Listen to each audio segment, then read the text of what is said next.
Hi, everyone, and welcome to this 10th session of our series about the last 11 days of Jesus from the book of that title, The Last 11 Days of Jesus by Pastor David Lewandowski. God bless you. God love you. And we're going to launch right into this teaching about Jesus and the prophecies about the last days. Very controversial chapter, Matthew chapter 24, but I think in my recent research I've come to a couple of decisions that I really hadn't realized before. So hopefully this will help you to understand this teaching about the last days. Matthew 24. And this is Jesus finishing up his long teaching in the temple. All right? We've realized that he's been there all day. You know, this is just before, a couple of days before the Passover, and he's teaching in the temple, and he's going to go back during this session to the Mount of Olives and talk longer with just his disciples. Now, I'm only going to give a brief overview of chapter 24, and if you want a more detailed discussion of it, I found a really good YouTube video about this, and it's called, you can write this down if you want, "The Context is Key!" Matthew 24 and the Abomination of Desolation. So what you do is you go on the YouTube channel and you do a search, and when you search you write this in, "The Context is Key!" Matthew 24 and the Abomination of Desolation, and that will take you to this young man who's given a very orderly, detailed teaching.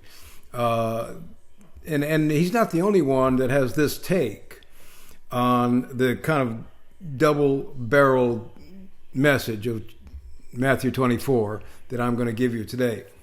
But he goes into more depth than I do because I like to keep this 15, 20 minutes long, and I think we can do that in 15 or 20 minutes.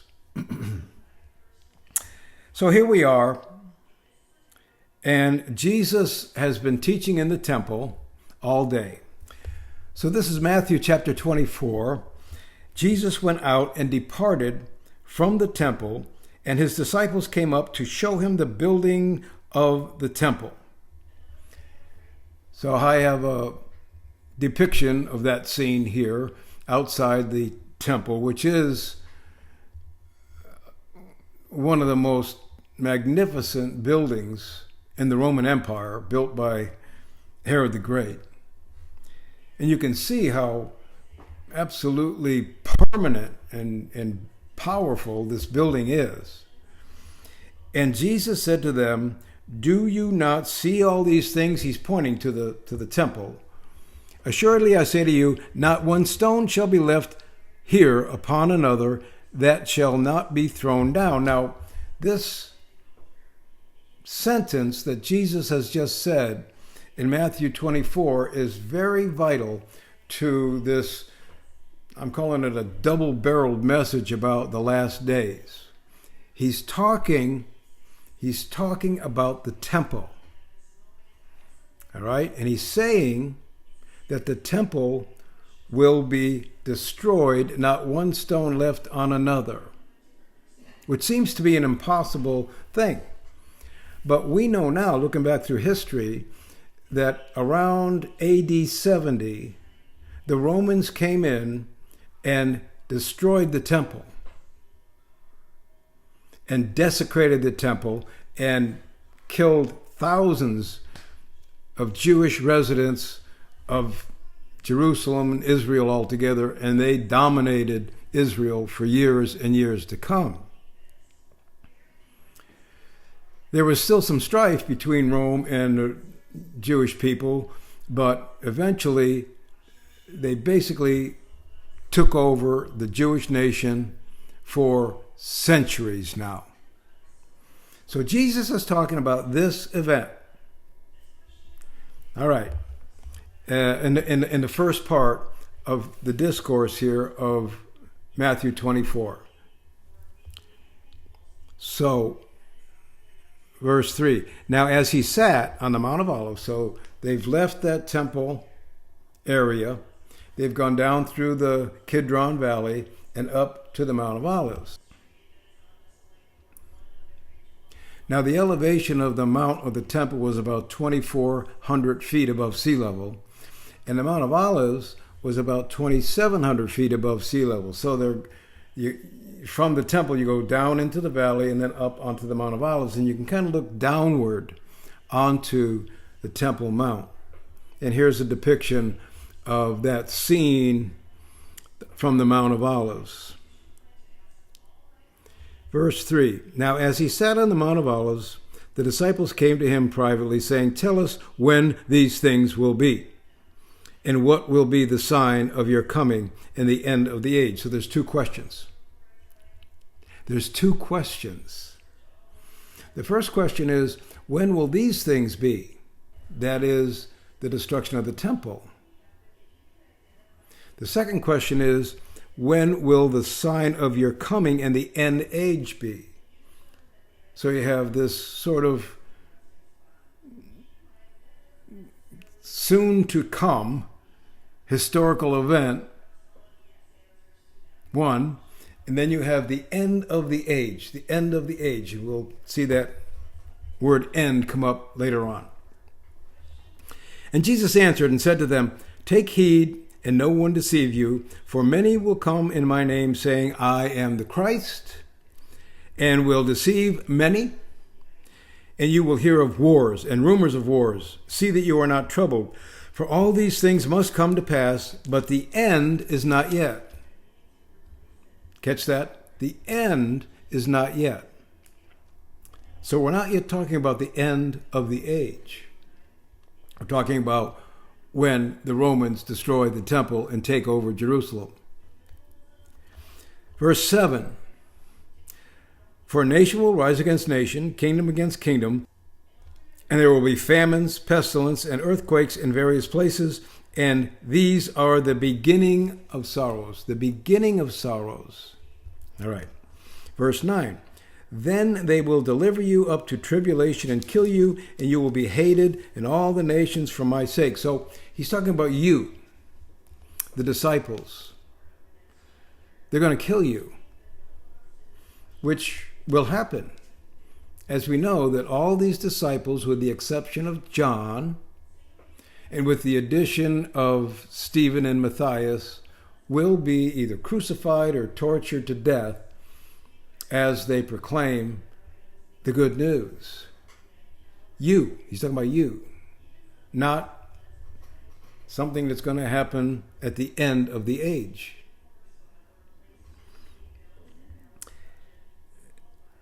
Verse 10, then many will be offended, will betray one another, and will hate one another.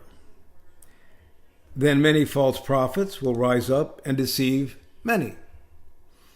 And because lawlessness will abound, the love of many will grow cold, but he who endures to the end, there's that word again, end, he who endures to the end shall be saved, and this gospel of the kingdom will be preached in all the world as a witness in all nations, and then the end will come. And then the end will come.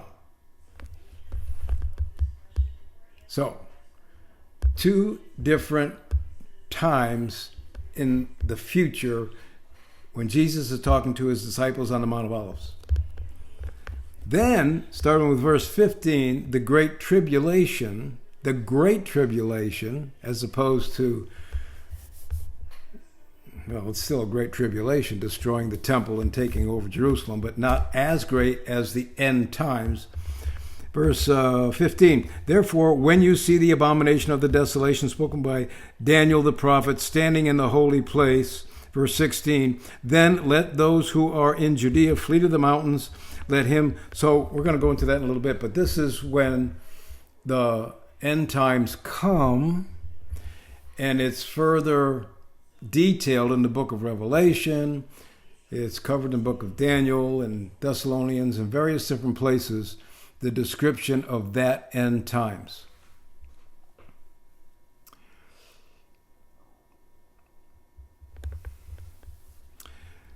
Now, here's a quick overview of the history that we know now of Israel.